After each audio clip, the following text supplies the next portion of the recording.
bonjour. C'est un bonjour qui sert aussi à régler j'allais dire le volume.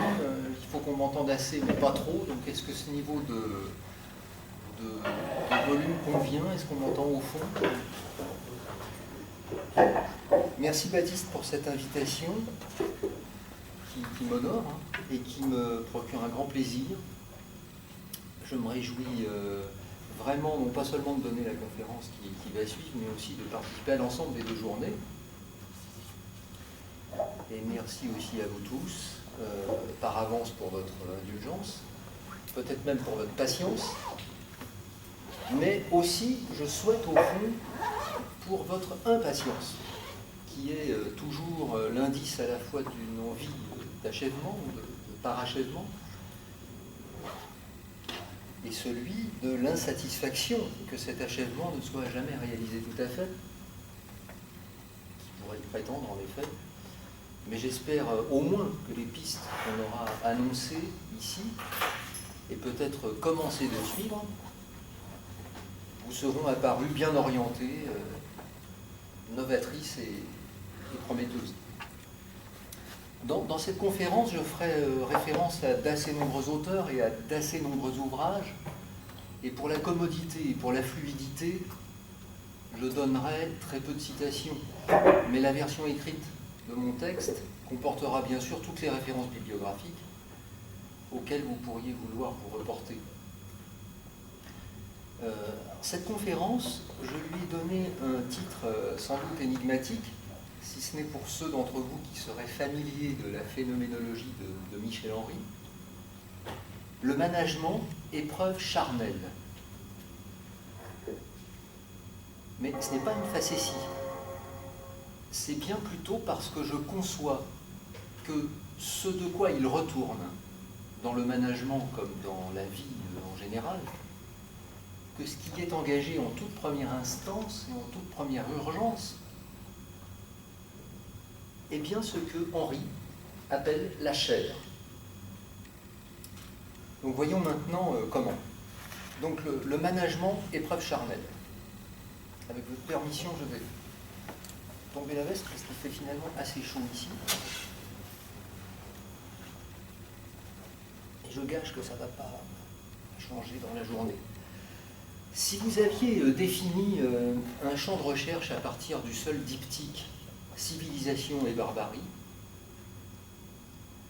le projet aurait été passionnant, mais il nous aurait renvoyé à un domaine philosophique qui a déjà donné lieu, et depuis longtemps, à de très nombreuses investigations. Ça ne signifie d'ailleurs pas qu'il n'ait plus d'intérêt, ce champ de recherche, mais je ne suis pas certain d'avoir eu moi-même grand-chose à y ajouter.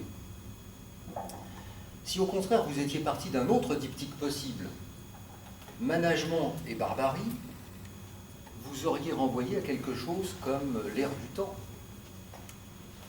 ou à une réflexion commune, ou à une sorte de rumeur philosophique, si j'ose cet oxymore, consistant à penser que ce qu'on a coutume d'appeler le management, d'un point de vue d'ailleurs le plus souvent complètement extérieur à lui, reviendrait bien, peu ou prou, à de la barbarie. La barbarie du borborigme, du bafouillage dont parle Platon dans La République, et que vous citez très à propos, cher Baptiste, dans votre appel à communiquer. En effet, le management se présente, est présenté, aussi bien d'ailleurs par ceux qui en parlent sans savoir que par ceux qui en parlent en se croyant fondés à le faire, comme comporté dans une sorte de nuage lexical assez mal fixé, on en plaisantait Ghislain en arrivant ici, équivoque en diable et diffusé dans une sorte de créole, de vague anglais déconcertant. Et comme finalement personne n'y comprend rien, notamment pas la plupart de ses utilisateurs, c'est en tout cas ce que je pense, le soupçon grandit. Les managers formeraient en réalité une secte procédant d'une idéologie assez caractérisée, dont la finalité, calculée ou non, serait en gros l'assèchement des ressources naturelles et à coup sûr calculé, elle, l'exploitation à outrance des ressources humaines. Cette secte, prétendue, à qui revient d'ores et déjà le pouvoir réel dans et sur nos sociétés économiquement développées, à ce que j'entends un peu partout, est par ailleurs réputée apatride, n'ayant d'intérêt qu'à son seul profit égoïste ou à celui des actionnaires dont elle serait l'un des principaux tentacules, et procédant pour affirmer et confirmer son pouvoir par la répétition de mots d'ordre, d'énoncés automatiques et d'arguments d'autorité. Vous avez travaillé vous-même, sans doute nombreux ici et dans ce cadre, en 2013, en octobre 2013, sur Hannah Arendt. Vous-même, Baptiste, reprenez d'ailleurs dans votre essai paru l'année dernière, Au fondement du management, théologie de l'organisation, une problématique du fameux ouvrage de Arendt, La condition de l'homme moderne, proche de celle que j'évoque ici. Je vous renvoie donc aisément à ce que Arendt dit de cette langue machinale, cette langue stéréotypée, cette langue de slogan, par opposition à ce qu'elle appelle la langue maternelle, et qui est ni plus ni moins, dit-elle, par exemple dans ses entretiens avec Günter Gauss, que la langue du totalitarisme, c'est-à-dire une langue de signes, et même une langue de signaux, qui détermine un milieu de très basse densité ou intensité intellectuelle, et qui est en gros celui du premier genre de connaissance chez Spinoza. Remarquerait Deleuze, c'est-à-dire ce que les barques peuvent savoir de l'océan en étant ballottées par lui. Une langue managériale ou anti-managériale, c'est ce que nous allons essayer de déterminer justement. Machinale selon Arendt, une langue qui ne ménagerait aucun recul pour la délibération, une langue sans hésitation,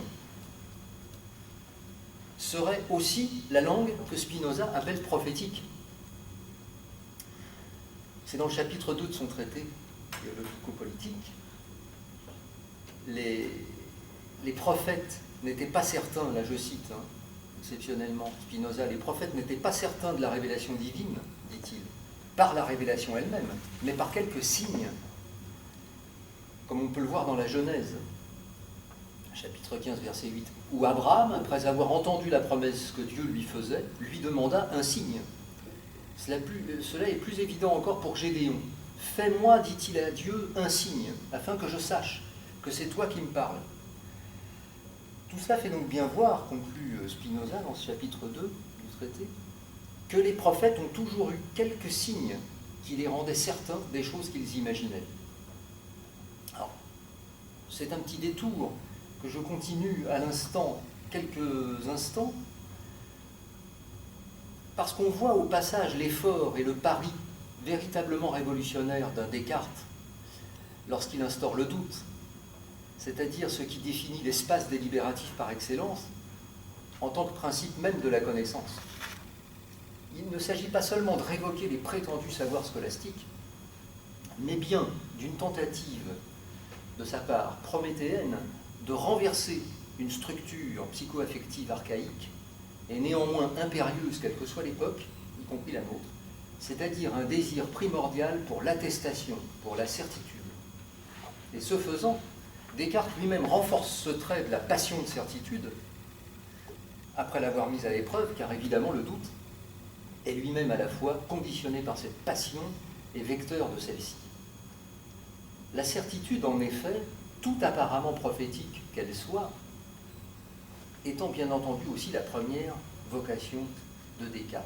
Donc voilà, j'ai voulu marquer avec ce petit détour par l'histoire de la philosophie ce dont il est question quand on traite le management, c'est cet écart, cette démarcation entre la délibération et la certitude assénée par un argument d'autorité de type langue magique, langue machinale, langue totalitaire, comme le pressentait Arendt.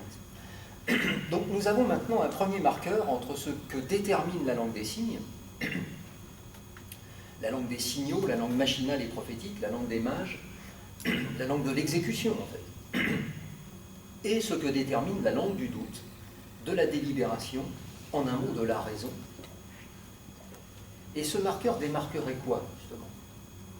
Peut-être bien justement la barbarie de la civilisation, ce qui est somme toute classique. Ce propos rejoindrait d'ailleurs un autre texte écrit 20 ans plus tôt que le traité de Spinoza, par Pascal cette fois, et qui est son traité du vide, dans lequel il fait la critique suivante de l'autorité et de l'argument d'autorité. Il n'en est pas de même des sujets qui tombent sous le sens et sous le raisonnement, dit-il, par opposition à ceux qui ne tombent pas sous le sens et sous le raisonnement et qui sont d'un niveau plus élevé, disons. L'autorité y est inutile, dit Pascal. La raison seule a lieu d'en connaître. Donc valider que la langue des signes serait aussi une langue d'avant la raison, ce qui est un des rares points de conciliation possibles entre Spinoza et Pascal, peut-être, et Platon, reviendrait bien à assimiler le management comme appareil sémantique magique à la barbarie. Mais aussi à assimiler la barbarie elle-même à une sorte d'ancestralité, pour ne pas dire à une nature, dont la résurgence est toujours menaçante, et même imminente. Les deux mots menaçant, imminent, ayant d'ailleurs la même étymologie. On est vraiment ici au cœur de la doctrine classique au sens le plus large, consistant à penser, si ce n'est à dire d'ailleurs, car c'est aussi structurant que très peu formulé, que la première détermination de la raison et donc de la civilisation, si vous m'autorisez ce raccourci provisoire, est bien sa précarité. Et à notre époque, le management serait donc le dispositif de précarisation de la raison et de la civilisation. Cela aussi bien si nous sommes fidèles à l'enseignement des classiques qu'attentifs à la rumeur publique actuelle.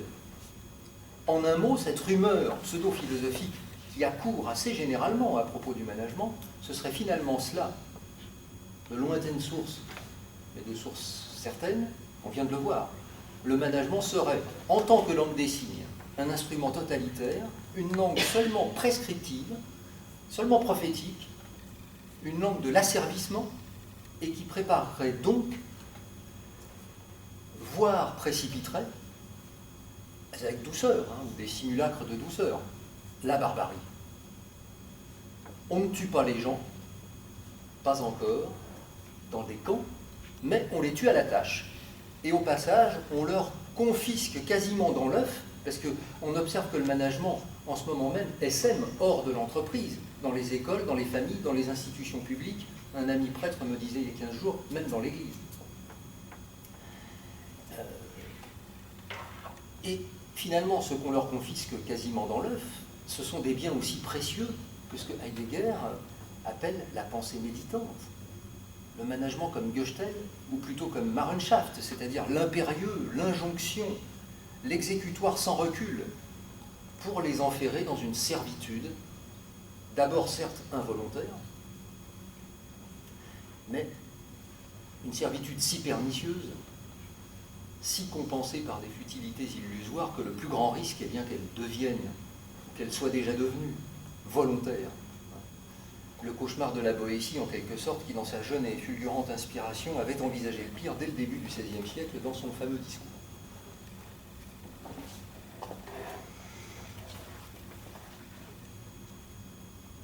Entre civilisation et barbarie, nous savons bien qu'il s'agit d'une opposition logique, philosophique et historique. La civilisation serait la forme ou la formation, si l'on retient un sens actif que je préfère, d'un certain rapport que j'appellerais consensus sémantique, éthique et esthétique. Et par opposition, la barbarie serait le processus de délitement, de destruction ou d'empêchement de ce consensus. Deleuze encore nous aiderait à le penser, et grâce à Spinoza, il nous dirait que la barbarie provoque la rupture d'un rapport vertueux dont chaque partie profitait, et que dès lors, c'est ce rapport même, dit ici de civilisation, qui n'est plus effectué, terme déleuziens par excellence. En cela, la barbarie est le nom d'une perte de sens, d'une perte de vitalité, d'une perte de joie, de toute communauté politique et même juridique possible. En revanche, entre management et barbarie, la relation serait, on l'a vu, le contraire même d'une opposition. Serait. Ce que j'ai prétendu ou feint de prétendre à l'instant est donc plutôt que pour beaucoup de gens, dans la tradition la plus relevée, de même que pour le Kidam, le management serait un peu le col blanc de la barbarie. Et que sur le fond, et notamment le fond éthique, ces deux notions seraient pour le moins théoriquement et opérationnellement concordantes. Eh bien, on va essayer de voir que les choses ne sont pas si simples. La difficulté au terme de ce long préambule, et c'est une difficulté que je trouve extrêmement féconde, c'est que l'intitulé même de ce congrès tienne non pas en un ou deux diptyques bien clairs et bien repérés, et qui nous auraient permis de faire de la philosophie quasi conventionnelle, mais que vous ayez choisi un triptyque, management, civilisation et barbarie. Et un triptyque qui complique tout. Parce que si je sais ce qu'est la civilisation par rapport à la barbarie, un rapport de contrariété absolue, et que si je sais ce qu'est lui aussi le management par rapport à la barbarie, un rapport supposé d'identité, pour beaucoup de gens en tout cas, si ce n'est formel du moins réel, je ne sais pas du tout, je ne sais pas encore, quel rapport philosophique établir ou découvrir entre management et civilisation.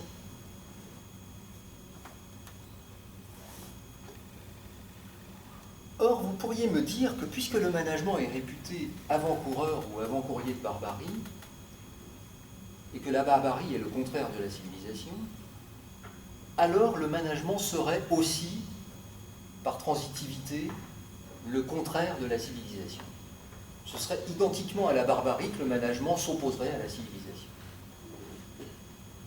Il y jouerait le rôle d'une cinquième colonne, minant les dispositifs de sauvegarde civilisationnelle afin de précipiter l'effondrement ou d'empêcher la formation ou la permanence du consensus sémantique, éthique et esthétique dont j'ai parlé. Mais nous, philosophes, nous ne pouvons pas nous en tenir à la réflexion commune, toujours suspecte de relever d'une certaine paresse intellectuelle, d'une certaine facilité dogmatique, d'un certain aplomb idéologique, ça s'est vu, et qui, pour tout dire, ne sont pas autre chose eux-mêmes, et eux aussi, que des ferments de barbarie. Alors, comment nous laisser inquiéter par cette idée du management au point de prendre le risque, soit de valider la première impression qu'il laisse, à juste raison ou pas, à ceux qui subissent directement ou pas, ceux qui passent pour être du management, soit d'en produire une définition différente, et pour tout dire une définition enfin, parce qu'à ce jour, il ne me semble pas que la définition du management soit encore établie en tant qu'elle serait la même pour tout le monde. Aidons-nous ici d'une réflexion célèbre d'Alain, philosophe Alain, qui se demande quel est le but ultime de Socrate. Que les mots aient toujours le même sens pour tout le monde. C'est en d'autres termes réaliser le contraire même de la barbarie. Cette soupe lexicale et comportementale dans laquelle chacun beugle son propre idiome. Et quelle est la civilisation déterminée comme l'espace dans lequel les mots ont toujours le même sens pour tout le monde? C'est exactement et à proprement parler la République. Donc notre mission républicaine et aussi notre exigence philosophique sera donc de tenter de produire une définition du management, la même pour tout le monde, en la situant à son point d'équilibre, s'il en est, tel que déterminé par la gravité conceptuelle de notions par ailleurs, elles, déjà bien connues, la civilisation et la barbarie. On peut à cet égard observer que le fait managérial appartient à une époque, la nôtre, et qu'il consiste dans un espace, dans une aire géographique, où les jeunes enfants sont accueillis en classe, où les plus ou moins jeunes adultes sont, en droit en tout cas, admis à acquérir des savoirs techniques et scientifiques, où globalement les gens âgés qui ne peuvent plus travailler ne sont pas abandonnés à leur sort, où les malades sont pris en charge, où les gens sans travail bénéficient d'une certaine solidarité, où la préoccupation environnementale, peut-être encore trop timidement d'ailleurs, mais commence tout de même à prendre consistance et à exercer une certaine influence sur la décision politique. Vous voyez la conférence Paris-Climat 2015.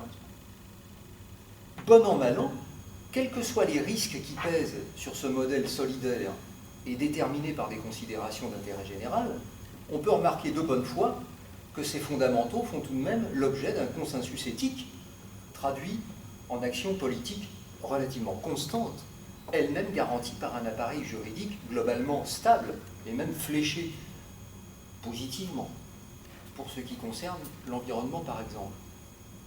Or, il se trouve que c'est bien dans ce type de société, dans ce bain-là de civilisation, que le management s'actualise. A contrario, dans les sociétés dans lesquelles ce type de rapport qu'on appelle une civilisation n'est pas effectué, les despotismes, le management n'a pas voix au chapitre. Ou alors parlerait-on encore de management s'agissant d'organisation du travail strictement verticale et n'ayant de sens que dans la simple exécution des consignes et des protocoles définis de manière strictement autoritaire, prophétique, si l'on veut retenir le sens spinozien de ce terme. Donc voici donc une curiosité. Il se trouverait que le management, complaisamment décrit comme le fer de lance, certes moucheté, de la barbarie, n'aurait cours que dans des aires civilisées. Alors si l'on est de bonne foi, cette idée pose un problème. Parce que vous pourriez m'objecter qu'ailleurs, dans des aires autres que civilisées, il n'a pas d'utilité puisque la barbarie a déjà triomphé. Je pourrais peut-être accepter cette remarque. Le management opérerait insidieusement pour saper la civilisation et permettre que surgisse la horde barbare des profiteurs, des cupides, des vampires. Et donc là où ils sont déjà à se repaître des dépouilles de leurs victimes, le management n'aurait plus de raison d'être. Le management comme avant-garde ou comme étrave de la barbarie, et aussi comme son paravent, n'aurait de justification que précisément à l'intérieur des civilisations. Bon, laissons ouverte cette hypothèse pour le moment, que je pense à la fois séduisante, un peu trop facile, et posant à ses inventeurs et à ses promoteurs des problèmes logico-philosophiques sans doute insurmontables, mais j'y reviendrai. Un autre élément de réflexion ou d'inquiétude philosophique est apporté entre autres par Yves Michaud, notamment dans son ouvrage « Qu'est-ce que le management responsable ?», dans lequel il est remarqué d'emblée que le management peut être responsable, précisément dans le sens que je dirais lévinatien, de répondre d'eux. C'est-à-dire qu'il s'inscrirait alors dans une structure de la prise en compte, de la prise en charge d'un bien commun, par exemple une entreprise, et que ceux qui sont en charge de sa gestion doivent en effet en répondre.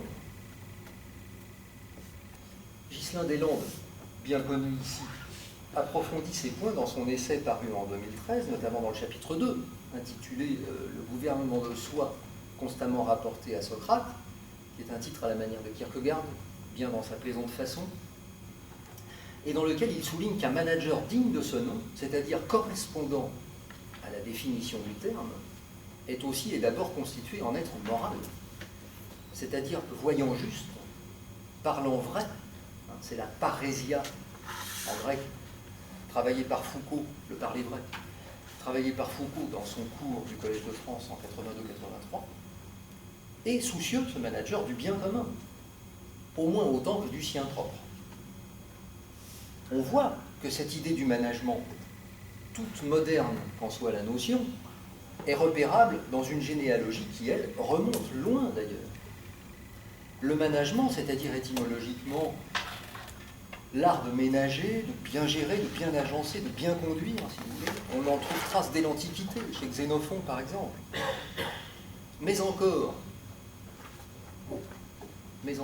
comme le rappelle Thierry Ménissier, dans sa leçon de l'année dernière du séminaire Variations philosophiques sur le management, le séminaire dirigé par Justin Deslandes au Collège international de philosophie, et dans lequel vous êtes intervenu au Salon Baptiste, ce que Machiavel met en pratique, alors qu'il est régisseur de domaines princiers, Machiavel, n'est rien d'autre non plus que la perpétuation d'une tradition classique du management, du ménager, du menagiare en italien, issu de manus en latin, c'est-à-dire maintenir en ordre la maison. Maintenir en ordre la maison. Ce qui suppose un bon agencement des parties de cet ensemble, qu'on appelle une maison ou un domaine, et un bon agencement sans cesse réajusté en fonction des circonstances. Optimisé, dirait-on aujourd'hui. D'ailleurs, Ménissier rappelle que le domaine, en italien de l'époque, il stato, le domaine et non l'état,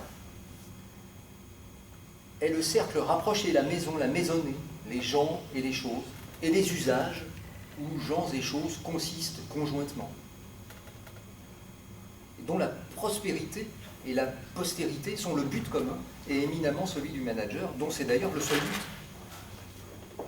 Ce qui est donc curieux, c'est que vous avez d'un côté un management honni, qui est présenté comme le faux nez de l'exploitation capitaliste à outrance, pour dire le mot, qui prendrait des guises civilisées tout en poursuivant hypocritement le même dessein d'assèchement total, de consommation sans vergogne, de consommation sans lendemain, passant par la mise au pas des travailleurs asservis à des objectifs néfastes pour eux-mêmes et pour l'humanité, l'humanité comprise d'ailleurs en nombre et en genre. Le management comme avant-garde masquée de la barbarie, donc, ce qu'on a dit au début. Et d'un autre côté, nous aurions un management qui, on l'a vu, grâce aux quelques repères que j'ai précisés dans la tradition philosophique elle-même, il y en aurait bien d'autres, apparaît plutôt comme un fleuron de la civilisation. Vous voyez l'écart, la contradiction. Donc nous sommes bien là, aux prises avec une notion du management dont la définition n'est pas du tout achevée, dont l'unité éthique n'est pas du tout réalisée. À vrai dire, aujourd'hui, si l'on veut être tout à fait honnête, à la question « qu'est-ce que le management ?», on est bien obligé de répondre que le management est d'abord une contradiction. Et c'est une contradiction parce qu'on voit bien qu'il est à peu près ce que chacun veut y mettre. Et qui, pour reprendre mon liminaire, appartient tantôt à la constellation sémantique, éthique et esthétique de la civilisation, et tantôt à la nuée des caractéristiques fâcheuses de la barbarie. Rien, aucune notion n'est en réalité plus équivoque et plus contradictoire que le management. Est-ce qu'on peut dépasser cette contradiction? Et si oui, comment?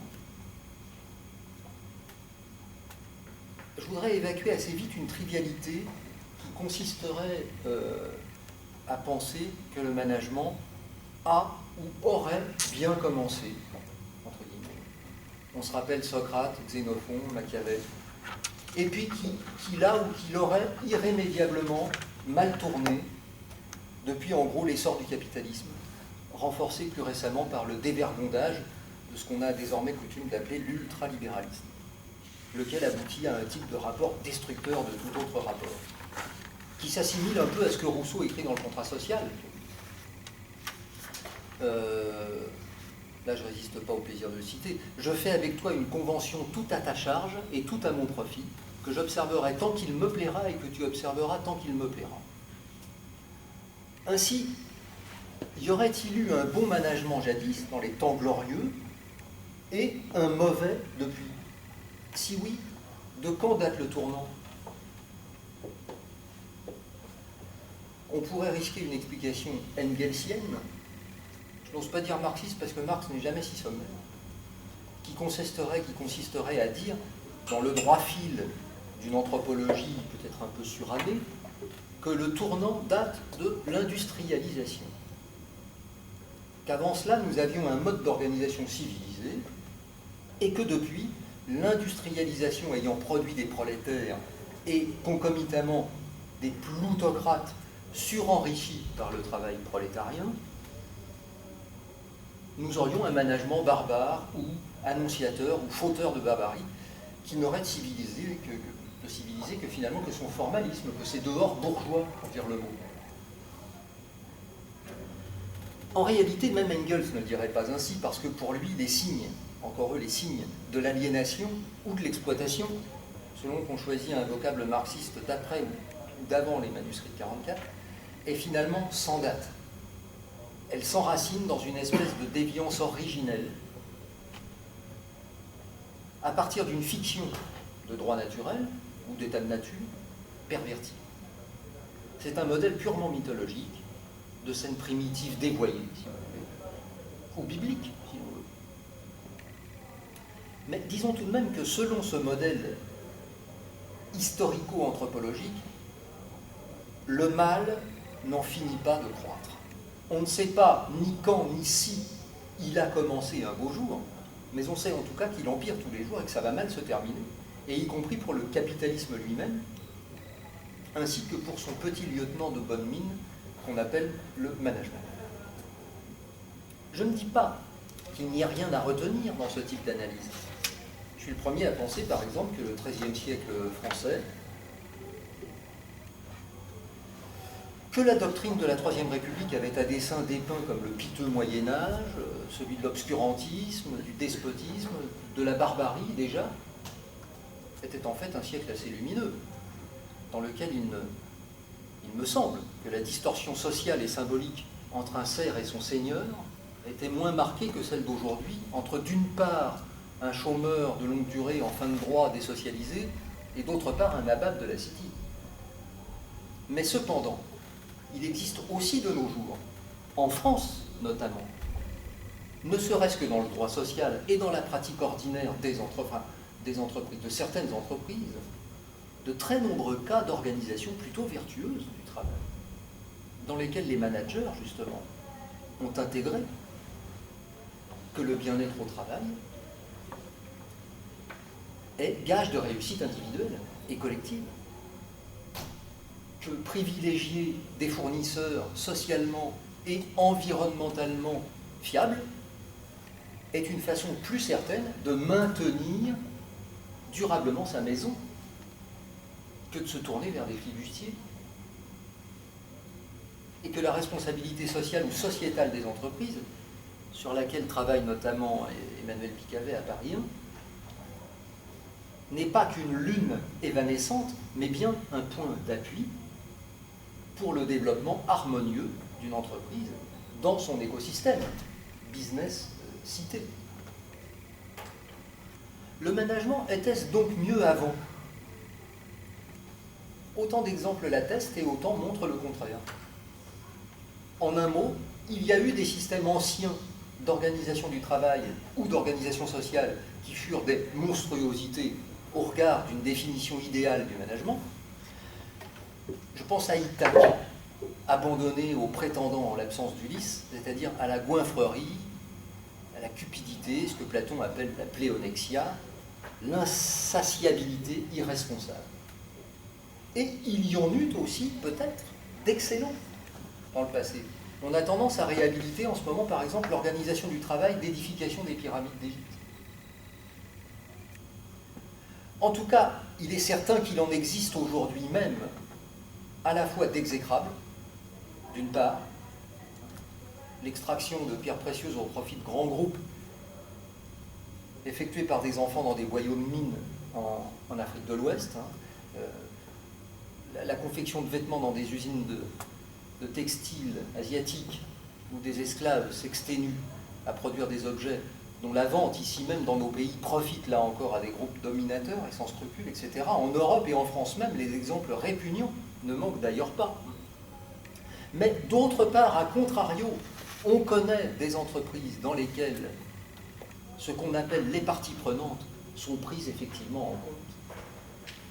Donc, existe la naïve détermination chronologique d'un management qui dériverait de son meilleur hypothétique vers son pire historique, de la civilisation à la barbarie, en quelque sorte. La dérive, si elle a bien lieu, existe toujours déjà. Ces occurrences sont donc toujours possibles. Le tournant barbare, comme le tournant civilisationnel, ne sont donc pas des circonstances du management, ni même des accidents, au sens d'Aristote, sum bebexos, des accidents, mais sa substance. Et c'est à ce niveau générique, radical, que je veux essayer de maintenant situer ma réflexion. Quelle est-elle? S'il est si agréable et profitable à tous que la maison soit prospère et durable, alors comment se fait-il que les choses ne tournent pas systématiquement ainsi? C'est une question certes classique, mais néanmoins obsédante. Et qu'elle soit obsédante constitue même sans doute la raison pour laquelle elle est devenue classique. C'est une question plus vaste d'ailleurs. Video meliora, proboque, deteriora sequor, fait dire Ovide dans les Métamorphoses à Médée. Je conçois le bien, mais je suis attiré par le mal, mais je fais le mal. Qu'est-ce qui fait que les hommes puissent à chaque instant, comme si c'était leur possibilité la plus propre, pour reprendre une tournure heideggerienne, dévisser dans une pratique mauvaise, dont ils savent qu'elle l'est, et que même elle l'est pour eux-mêmes, à plus ou moins brève échéance? C'est la question des questions, pour moi. Et elle n'est jamais réglée. Dans la philosophie antique, par exemple, et jusqu'à Kant, en gros, qui marque une césure dans le continuum de la philosophie morale, si je fais le mal, c'est par ignorance. Et si les Grecs construisent cette idée du mal par ignorance, c'est sans doute parce que le concevoir comme conscient de soi, comme tel, ce mal, leur est insupportable. Comme leur est impensable la positivité du néant.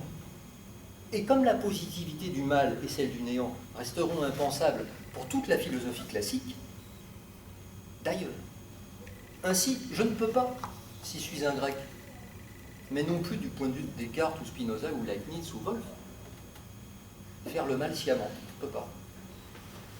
Consciemment. Si je le fais, c'est à la suite d'une erreur de jugement. Il faut attendre le XVIIIe siècle tardif, ou alors avoir bien lu les pères de l'Église, pour comprendre que je peux faire le mal par goût, par penchant, alors même que la raison et ou que mes principes moraux les plus authentiques, pourtant, s'y opposent. Eh bien, dans le cas du management, ce qui va donc m'intéresser, j'espère vous intéresser, c'est le moment. Toujours possible, hein, on l'a vu, toujours possible, le point de bascule, le tournant, disais-je. C'est ça que je trouve passionnant d'analyser, où le tournant, le moment où celui qui est ou serait en situation de manager va renverser l'échiquier, va détruire l'agencement vertueux, le rapport de civilisation dont pourtant il procède lui-même apparemment, pour instaurer ou instiller un nouveau rapport nocif, toxique pour tous les autres rapports et aussi pour lui-même à terme. Je crois que c'est ainsi, et pour tout dire uniquement ainsi, qu'on peut pointer une définition valable du management. Et puisqu'on en est à la définition,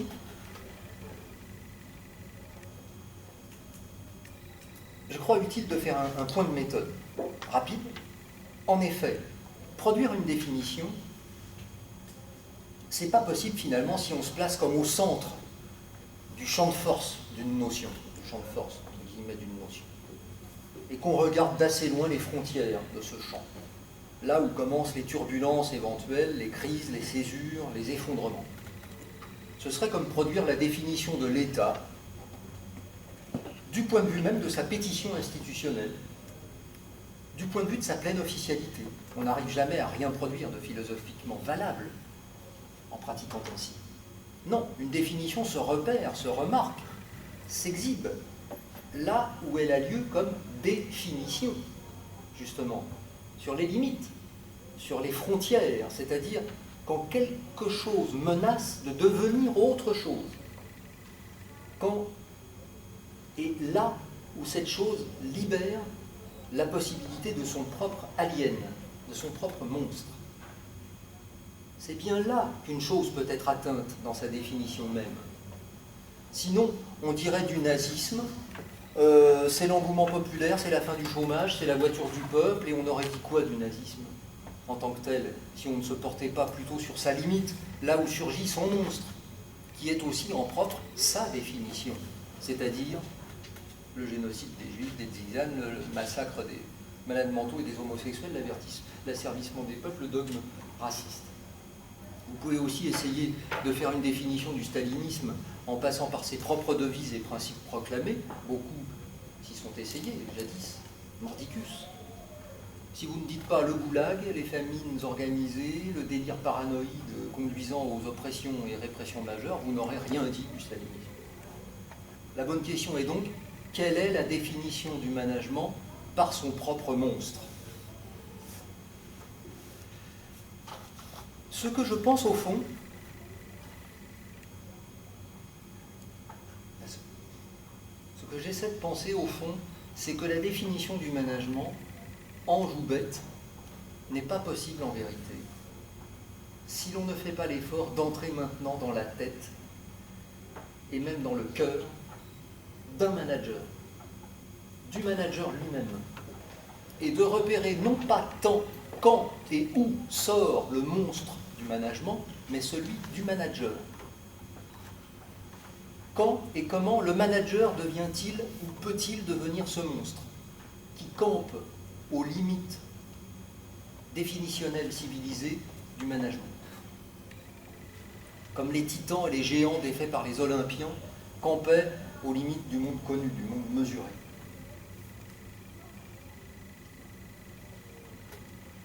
Bon, je conduis en effet une réflexion très dépendante de la phénoménologie de la vie, telle qu'élaborée par Michel Henry, et selon laquelle il est bien improbable de produire une définition pratique de quelque chose comme une notion, management, qui en elle-même n'a rien de praxique. J'entends par praxique vivant et en œuvre dans et par la vie. Le travail est une praxis, par exemple. Le management, en tant que tel, le management comme notion, en tant que notion, il se conçoit, il s'applique, il se critique, il s'améliore, il se détériore, mais en lui-même, il n'agit pas. Il n'agit pas. En lui-même, il est apraxique. C'est une notion, une simple forme produite par l'intellect et qui n'a de sens que pour lui. Bref, c'est une abstraction. De même qu'on n'a jamais vu une classe sociale travailler, c'est un exemple que Henri prend dans son Marx, que rappelle Grégory Jean, ni la plomberie réparer un robinet, mais que c'est chaque fois un homme, chaque fois un vivant qui travaille et peut seul travailler.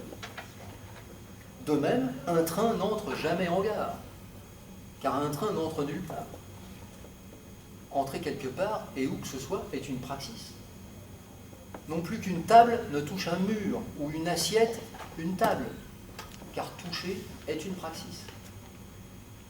C'est par métaphore, par personnification en l'occurrence, qu'on prête aux objets un pouvoir d'affecter ou d'être affecté, qu'ils ne sauraient absolument pas détenir ni exercer, puisque justement, ils ne sont pas en vie.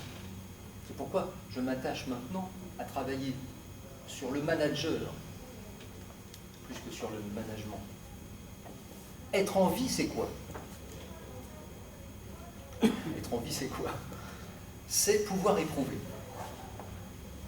Et c'est aussi et autant ne pas pouvoir ne pas éprouver. Michel Henry montre que ce qui éprouve et ce qui est éprouvé par les vivants, dans leur chair, c'est d'abord la vie elle-même. La chair est véritablement l'instant ou l'instance de l'éprouvé chez Henri. Et ce n'est pas du tout le corps. Donc ce qui va m'intéresser, pour essayer de percer à jour ce à quoi ressortit ultimement le management, c'est d'examiner le processus phénoménologique de son apparaître, de sa manifestation, au type de vivant qui concerne au premier chef le manager. Qu'est-ce donc alors qu'un manager ? En phénoménologie de la vie, nous formulerions ainsi cette question: de quoi un vivant s'affecte-t-il ultimement, qui se réalise socialement dans un rapport, dans une manière d'être, dans un mode, si vous voulez, qu'on appelle le management? Il me semble qu'un manager, en tant que c'est un vivant, ne s'affranchit pas plus que n'importe quel autre vivant des réquisitions insurmontables de la vie elle-même. Quelles sont-elles? S'éprouver toujours elle-même davantage dans et par l'épreuve de soi. Ça signifie que ce que font les vivants toute leur vie, à chaque instant, ici même, c'est s'efforcer à s'éprouver comme vivant. C'est-à-dire à éprouver ce sentiment absolument premier et condition transcendantale de tous les autres sentiments qu'on peut éprouver. Transcendantale, en philosophie, pour les non-philosophes éventuellement qui y auraient tissé, c'est le terme qui désigne ce qui rend possible quelque chose. Et ce sentiment absolument premier et condition transcendantale de tous les autres sentiments qu'on peut éprouver, c'est celui de se sentir en vie. Aucun sentiment ne peut être éprouvé par quelqu'un qui, par hypothèse, ne serait pas un vivant. Or, la vie elle-même n'est rien d'autre, chez Henri, que le sentiment qu'elle a d'elle-même en chaque vivant, en chaque instant charnel de chaque vivant. Si j'ai peur, si j'ai soif, si j'ai faim,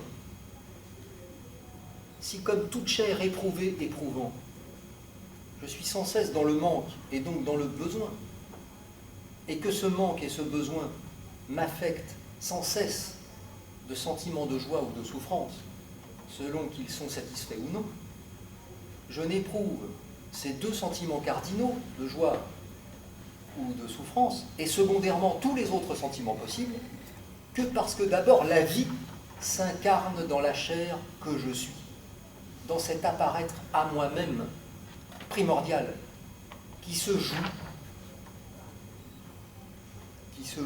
dans un avant phénoménologique absolu, acosmique, d'avant le monde, radicalement invisible, d'avant les relations, alors ça j'expliciterai ça après parce que là je pense que c'est un peu difficile, d'avant les relations intentionnelles décrites dans la phénoménologie de Husserl, par exemple.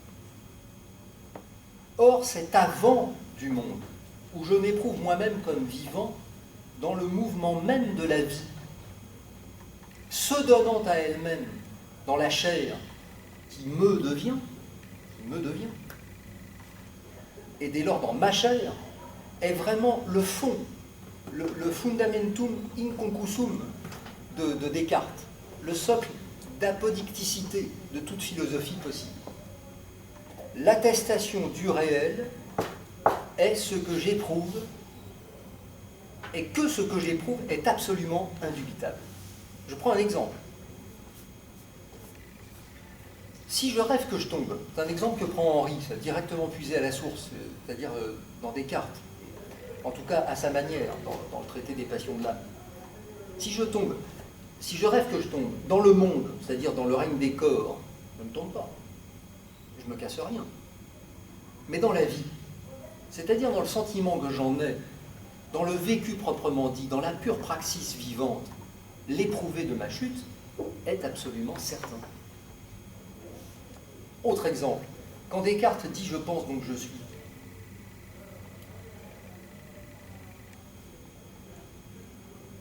il va présenter lui-même la cogitatio comme un sentiment, C'est peu relevé ça, mais c'est bien comme ça que ça se passe. Chez Descartes, tel que le montre Henri dans les 2 premiers chapitres de la généalogie de la psychanalyse.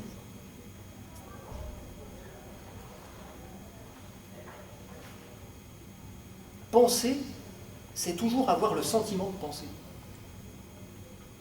Ad certe videor videre, audire, calescere, etc. Videor, il me semble que j'ai le sentiment que.